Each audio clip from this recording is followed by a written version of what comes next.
Sunday. I am bringing this plant back out, which I had noticed this loose growth up right there had some scale developing on the sides. I also had some scale right there in that axil part where the leaf starts. So I needed to deal with that as the internet. I didn't understand it. But I'm back. I was saying, this is a plant that I've had about a year actually, and it's my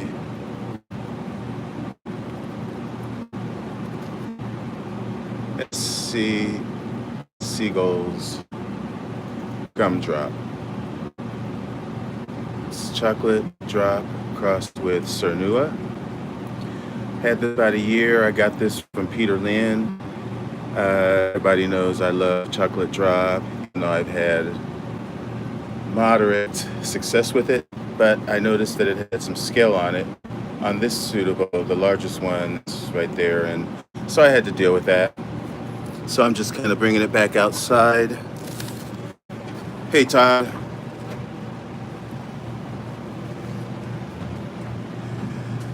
So yeah, I'm just gonna hang it. I hang it down here. Well, I guess I should show you where I'm hanging it. I hang it down here where these plants in this area kind of get a little bit of a rest, as I mentioned before. And I'm not sure. Just sort of looking over the plant just to see if there's anything resembling buds. Not so sure because it's back here. Well, I don't know. It's all so tiny to tell, but there does look to be little bitty nubbins, but I'll show that more when they develop more fully. So I haven't replaced that. I need to do that. Sorry, I was all up in, had you all in my grill. But so some of these things I have been misting periodically. This obviously did not like it. This is a bifoliate, and I don't know where the tag is, but I came over here because I came to grab this and it's trying to get away from me. This is a new acquisition, and I've been trying not to water it so much because it's newly mounted on this pot, and this mount. This is a Prostechia Campo Portoi, and while it does look, let me hang it back up for a minute. While it does look like this is the growth that was in growth when I got it, you can see it's rotting off. Got a little too much moisture, or maybe it was just because of the transport. These were all bare roots. Oh, there's the leaf. This was a bare root from Brazil that I got a couple months back. But since then, yeah, my signal's not so good. It's been terrible all day for some reason. But since that, it's put up this new growth, and then there's one through there that has come up on the other end of a aborted growth. So hopefully it is on the road, recovery and doing something. You can see this doesn't. It's a miniature plant, is what I'm trying to say. But I thought I saw some bugs on it, but I guess I didn't, because it looks pretty clean to me. Nice new growth down here. Some of my things are waking up. Finally, that's what that is.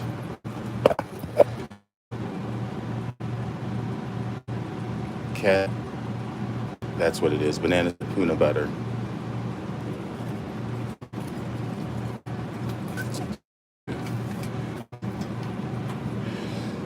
All right, put this back. I hope that's still alive. This is my Encycliamarii. It still looks like it's barely alive. That's a cross, of course. You can see there it is, Marii and Citrina. This was last year's growth, but you can see how shriveled up it is. This is another, I don't know where the tag is, but this is Epicattleya Noguchi or Kyoguchi, something like that. And I noticed that it had just put out these roots lately. I don't know if there's a new growth coming, but this is about the time it should be putting up a spike from there. Those don't usually have sheaths. It did bloom last year. This Laelia, it's got the buds still forming on it. That's Canariensis. And I moved this, which is my Francis Dyer Epicattleya. I moved it over here so it would get a little bit more sun, since it does have sheaths, and hopefully those sheaths will be pushing forth spikes. Those blooms are very pretty. That's a Borinjana cross that I talked about. Something else that I wanted to point out that I thought was fascinating. I mentioned this today in my Orchid a Day video, but I try so hard to keep those videos short. Let me see if I'm missing anything. I'm not seeing the chat. Oh, here we go. Which shingle do you mean, Ron? Talking about my mounts, these mounts.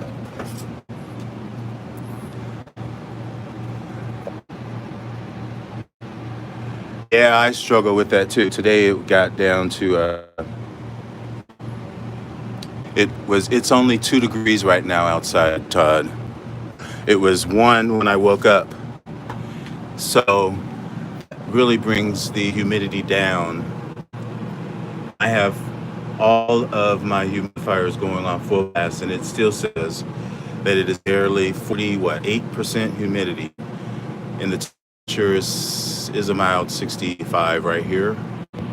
But because it is only 2 degrees outside, my humidity is way down.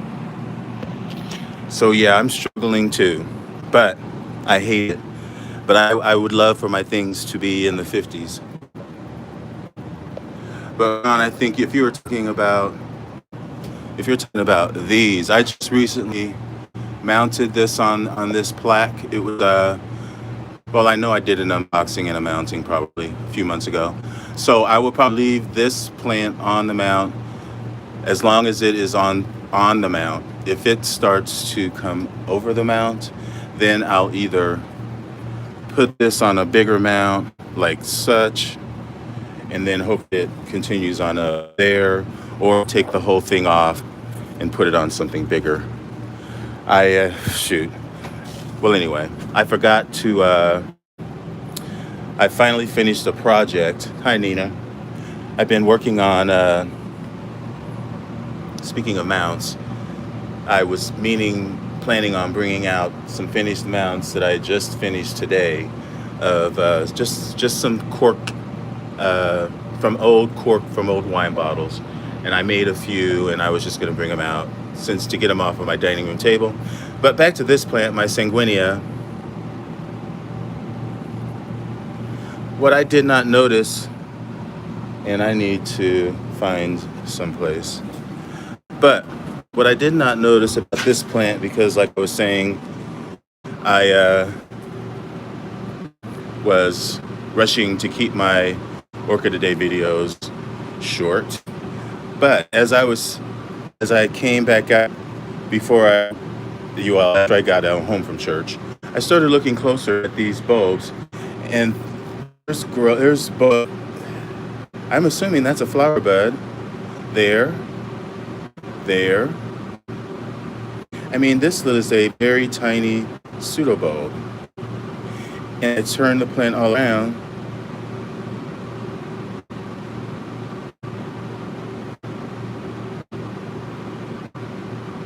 Well, I thought I saw more, but I guess that was all I saw.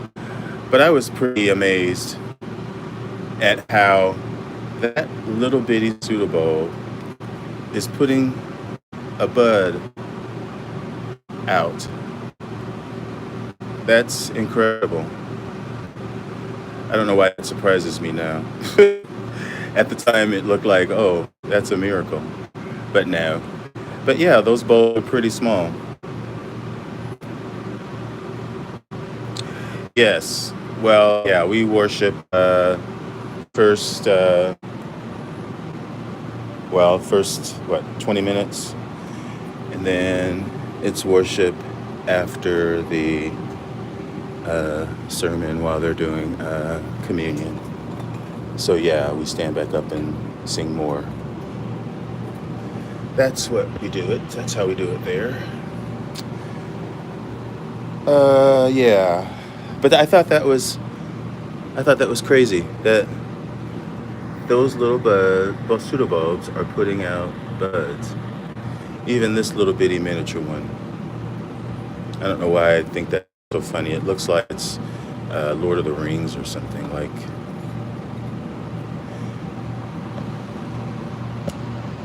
But I guess I just have such a silly, weird sense of humor. Hopefully you all hear me clearly. Since it's so cold out, my heater and my humidifiers are just going on full blast. They are not going to stop. And I guess I should be happy because it's comfortably nice and toasty in here. And as I explained yesterday, this area is one of the cooler areas in my greenhouse because it's got fans there. There's 2 fans. There's a humidifier that's right there.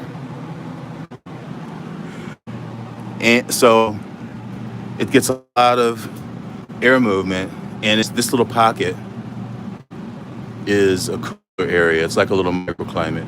So for it to be 65, I can probably turn the heater down. I probably should. I wonder what it is over here. I don't think I have a temperature over here. I should. I'm sure that whatever temperature that is not the temperature. So yeah, thanks everybody for. I'm carrying this plant around because I have to. It was knocked out of its pot.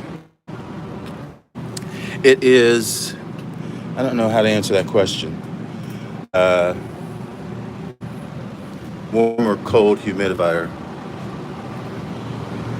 I'd say it's blowing out cold air. And this is where it comes from, which is why I like it, as opposed to the ones that have the vents on the top, because those always tend to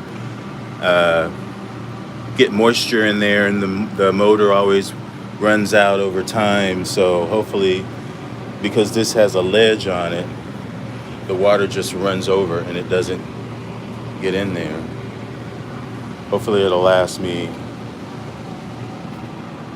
a few more years than the other ones do. But yeah, I think I might turn this down a little bit for now.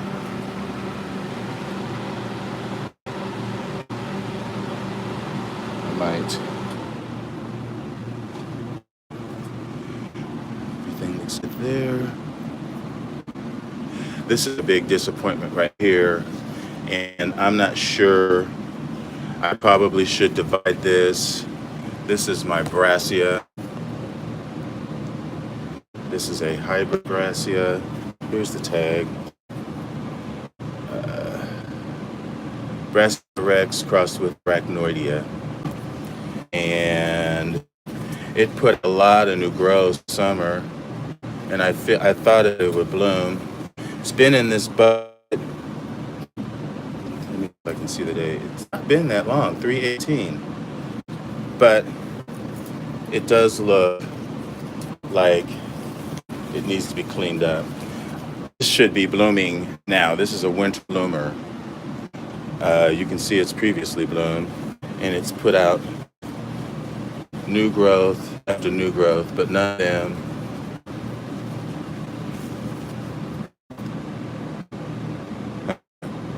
we have to have a talk coming into the what big show?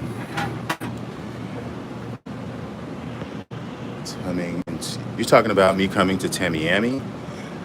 I was going to actually mention I'm still sort of talking about.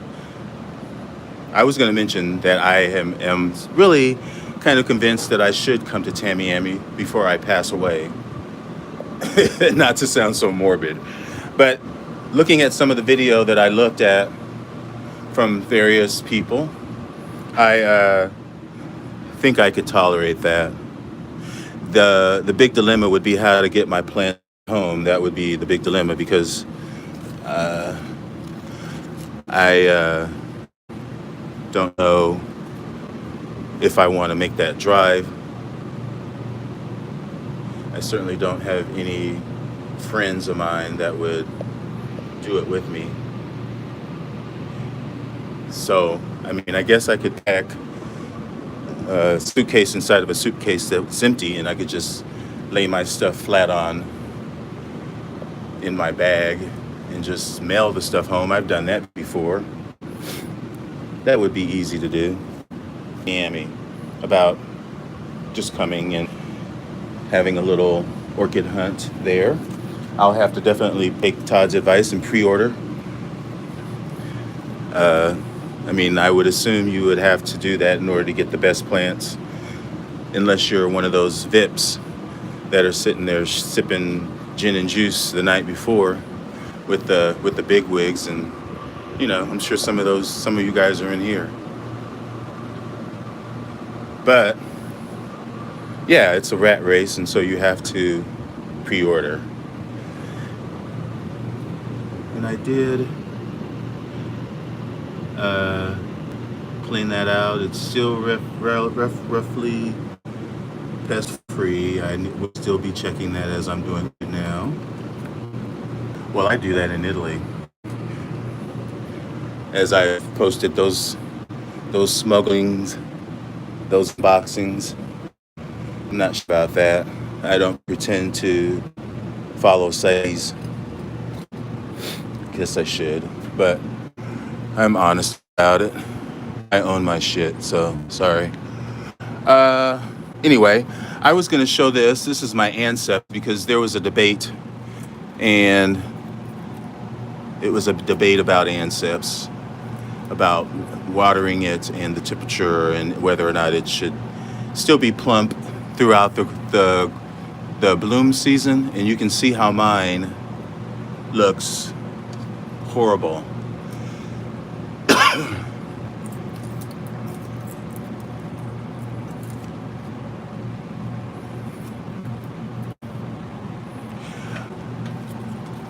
Well, yeah, it would be a lot easier coming to Tamiami, and it would be the reason that I do that from Italy. I mean, I wouldn't ship back a Anceps, for instance, or something that I could get here. I only ship back plants that you don't ever see here in the States. That's really my rationale for it. But yeah, Tamiami, there's no import on that, so there's no worries. But yeah, you can see I pushed the light on it. The leaves are sunburned. Definitely. I can't believe Andrew's Anceps looks like this. You're telling me a story, because you grow your plants year round. You don't give them a rest. You're being nice. I know this looks completely horrible. I'm sure that you can feel free to walk away or cover your eyes. This is like a horror movie right here for everybody, I am sure. Uh, but I mean, if it keeps giving me this, then I'm fine with it.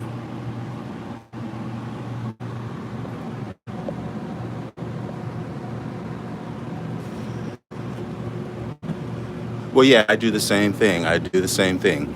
I mean, like I've been saying, this is the first year that I've been out here regularly in the wintertime. I'm generally only out here maybe once a week just to make sure that my heater is still going, not to water them. I'm almost, sometimes in the past, I've almost been afraid to even look at things out here because, they're sort of they're just being housed. And so they're in just a sad state. So I really like it better now, although, like I've been saying, I do like that winter off. I do. Having all that period from Halloween through the holidays, not to have to worry about orchids, just to worry about your family and, looking forward to another year. Hey, Rez. But yeah, I know that they are a lot more happier with me being in here and making sure that they're properly heated well. And I know this looks horrible, but this plant is it's still gonna bloom.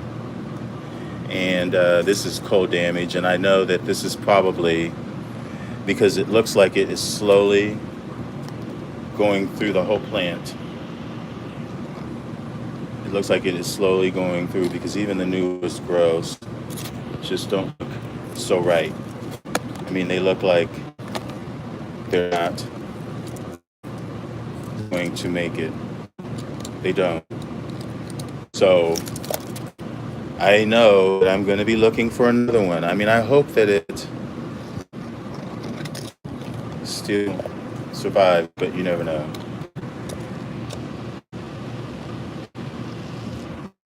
There was something that I was going to talk to you about, Fernanda. You had said something, I can't remember now. I got off topic. You had sent me an email.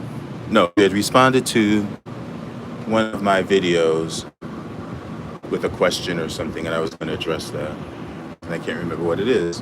So I guess that's another thing I'll have to make a note of because it was very relevant.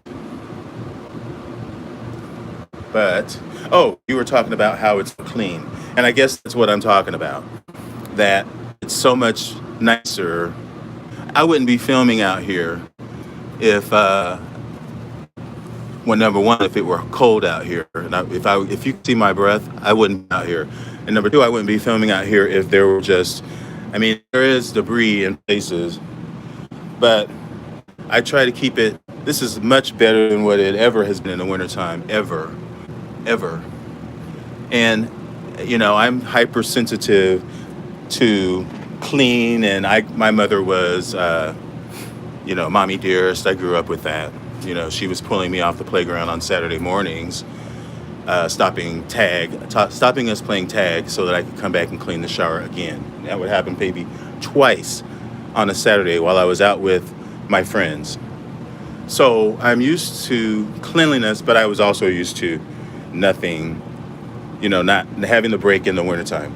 But one YouTuber long ago when I started this channel, Brett Ferguson, he used to always give me a hard time, jokingly, of course, just about how filthy my greenhouse was.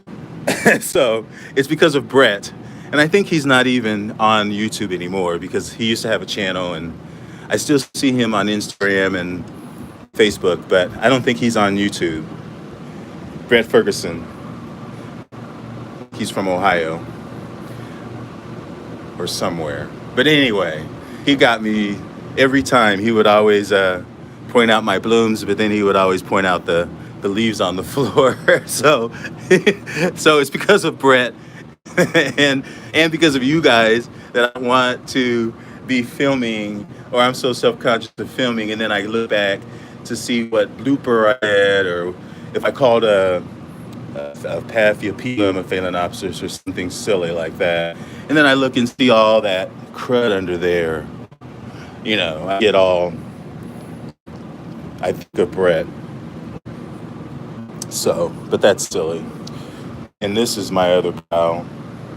Yeah, I try not to tip over stuff. I've been doing a lot better with knocking stuff over.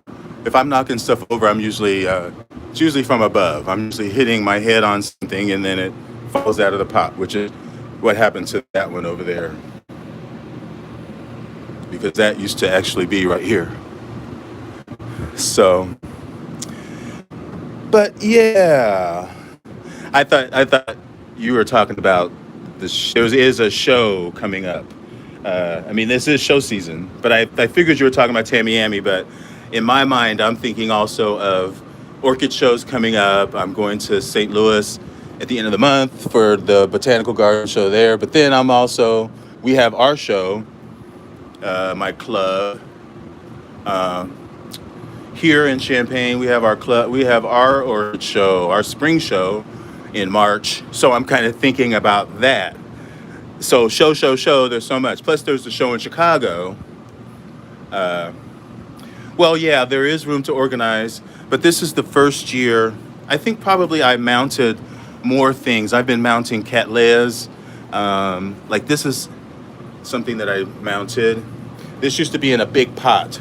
So now it's inside of half of a clay pot. And it doesn't have a hanger on it, but I'm gonna hang it somehow so that it's hanging. And so I'm trying to eliminate all of the pots that are like that, that are this big, because those pots take up a lot of room. And if I can get all that big stuff up above, then that saves up a lot of space on my shelves where I only have this size pots on. I can get more pots on my shelf, if that makes sense. And I think eventually, like I was saying yesterday, I'm going to eventually probably try to get my angraecums all on big pieces of cork somehow. So I don't have to fool around with worrying about the roots. The roots will be right there for me to see. I won't have to worry about repotting them so much. I can move them like this without them being in pots, top heavy, and constantly being knocked over this way. It's just, that right there is ready to just flop over one way or the other. It's not going to, but it's those kind of dilemmas, as I said yesterday, you have to really kind of think about in advance before you jump into, same as this, how am I going to untangle that? Because I know there's a mass of roots in there because they're coming out of the pot and they're growing through the plant. So, inside of there, yeah, that's pretty much what that is. But I do have stumps right here. So that is a very good solution right there. I can stick something right in there and just wire it in there. That would be a good candidate for that, or that. Although that might not be big enough. It might be. This might be, once I clean this off. This used to be one of my Pandoratas. That's probably my first Pandorata that was on this log for many years. But anyway, it's not there. This is a graveyard, but I can clean that off and mount one of, yeah, Nina, I'm trying to get away from pots. You can't get away from pots, but I'm trying to, especially with my angraecums, that like the drainage, I wish I could mount Stanhopias. I would mount them. So what'd you say? I didn't catch what. Let me see. Pot mounts, put on cork. Huh. I'm not sure. I missed something in the translation on what pot mounted on cork. You mean stick that inside of just stick the pot inside of, I don't know if I could fit that in there. I could probably just stick that whole thing inside of, but that would decompose as well. But I guess I am going to put it on cork anyway, so I don't know. I have to figure it out. It would be nice if it were something that were inorganic, something like one of those big flat ceramic mounts like Natalia does, something that's like a 3 foot by 3 foot. That would be what I need. 3 foot by 3 foot with holes in it that you can hang up, or maybe that's too. I don't think that would be perfect. It could even be tubular. It could just be like a 2x4, 2x4. Yeah, and then you can strap it. That would be, yeah, just to save the space, because it's all about the roots. I wish I could pull it out of the pot now and see what's in there, but those are just things I have to consider now to sort of work out later, because if I wait until later, it'll be too late. And I'm not sure. Right. Yeah. That would be ideal with no media. Just let the plant wrap its roots inside of the pot. I just don't know what to do with this plant. Maybe I should not be watering this plant, because it does appear like there's no information on this plant. This is a new species, Fengensin, whatever. Yeah, that's what I'm thinking about. That's actually better than flat. Those terracotta chimneys. That's what I'm wanting. That's what I'm gonna buy from Natalia. I'm gonna get a few of those, because she's gonna make me one. But I'm just going to set this down into it, bare root, and just wire it in there. So that's exactly what I'm going to do, Andrew. But I'm thinking almost this dendrobium might need to be treated like a Noble A. I don't know, because I've been watering it, because when I got this plant, the buds on it were green, and you can see now they look like they're covered in like a sheath, whereas before they were green. Even this bud up there's a difference. You can see this is starting to form a sheath, but I doubt if they open. Maybe it's still progressing, but it almost looks like they're drying up. You can see how this one is dry, and that one is dry. That one's dry. So I'm almost thinking that they're going to dry just like these have. So maybe I should not have been giving it any water. Maybe I should have treated that like it was a Noble A. I have no idea. No idea. But if I manage to keep that plant alive for the summer and it gets another growth, I will treat it differently for sure.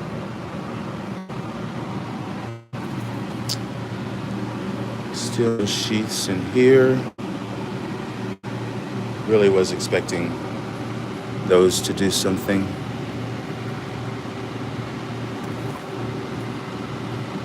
And these are still doing okay. These are my pescatorias. And I have one back here. These are both species.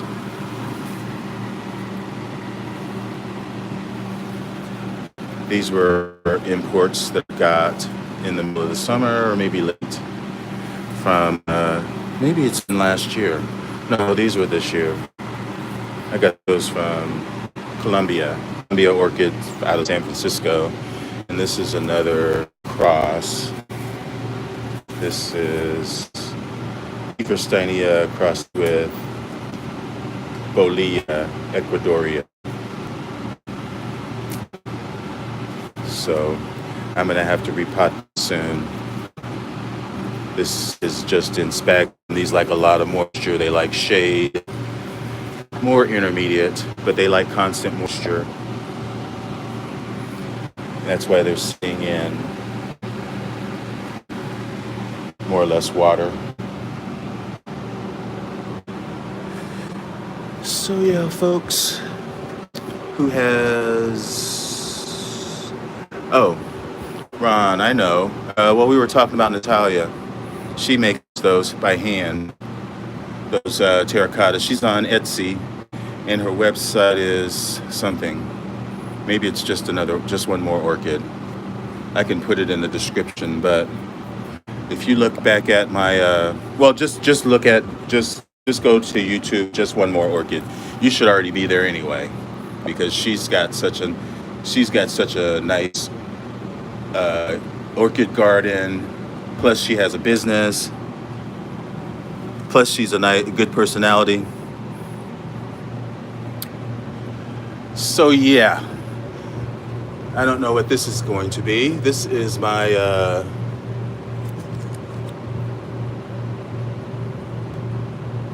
Bobophyllum Elizabethberry. I suppose these are probably just new growths. That's probably just a new growth, because they are on a long rhizome. Pretty sure that's just a new growth.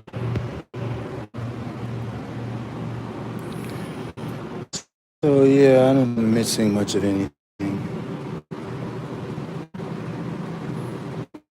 Hopefully everyone's having a good weekend. My Lepidopteris sucks. It's my bike. I'm sorry. That's not my Leptodes. That's but my toadies.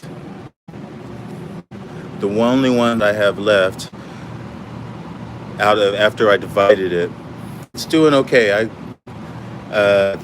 thought that it had some bugs on it, but it really didn't.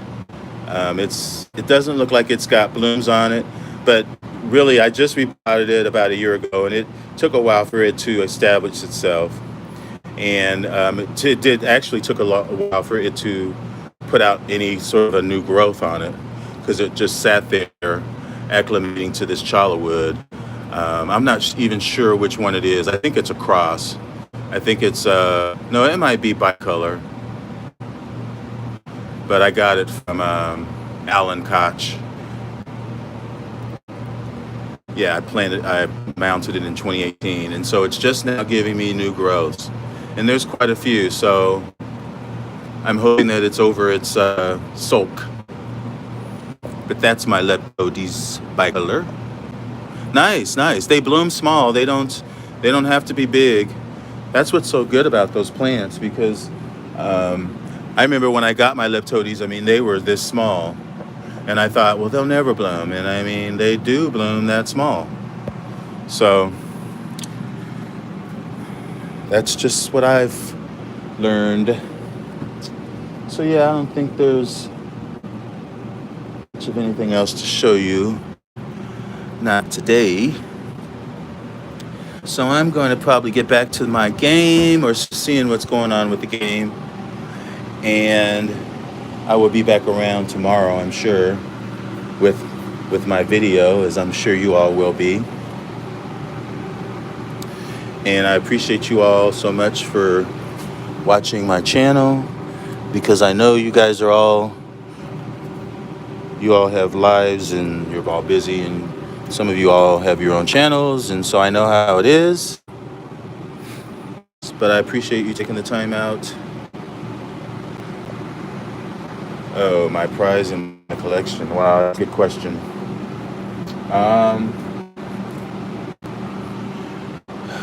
Wow. I have to think about that. Give me a couple minutes while I say bye. My first inclination would be to say this, that, and that.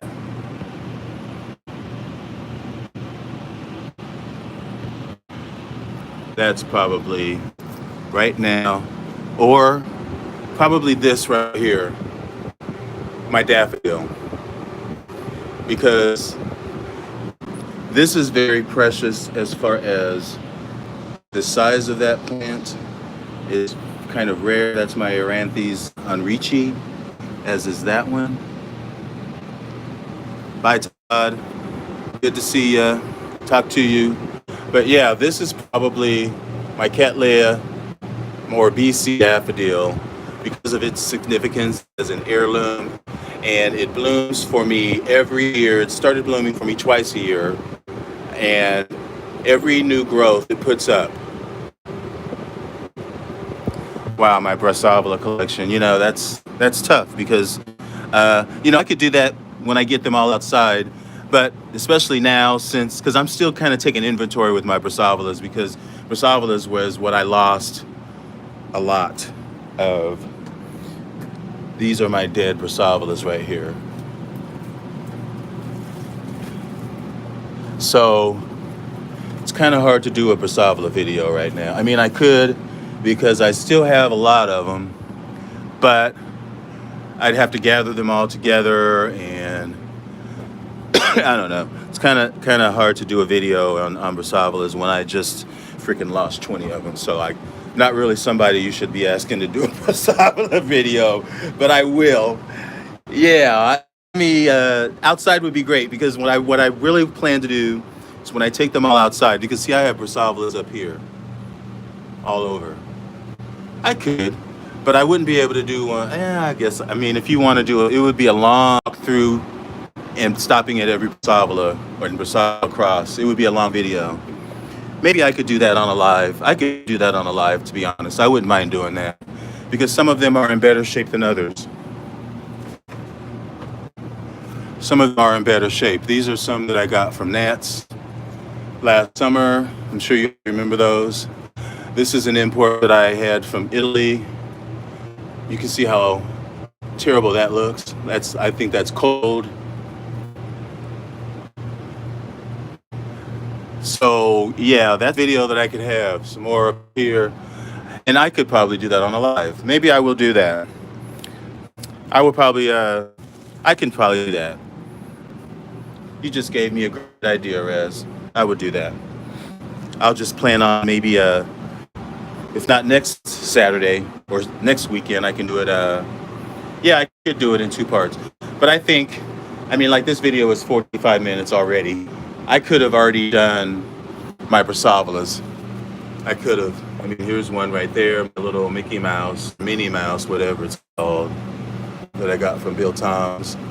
So I could probably do that in a matter of 40 minutes. And this is my loser right here, my BC Miami. No, it won't take me long. So yeah, here's one of my Bill Worsleys. I could do that. So yeah, everybody, thank you for coming by. And I'll have to make that note. If I forget, remind me, Rez. Like, but I probably won't forget. I'll make myself a note. And this, I hope that's just the light, because I'm not liking the color of those pseudobulbs. I just don't. That's not looking so hot. That's my Forbesi, because just beyond that Forbesi is my other dead Forbesi that did not survive my repot. So I'll have to take care of that. But yeah, everybody, thank you and have a great day. And I'll see you soon. Thanks for watching. Enjoy your orchids. Bye. Bye, Lucy. Bye, Fernanda.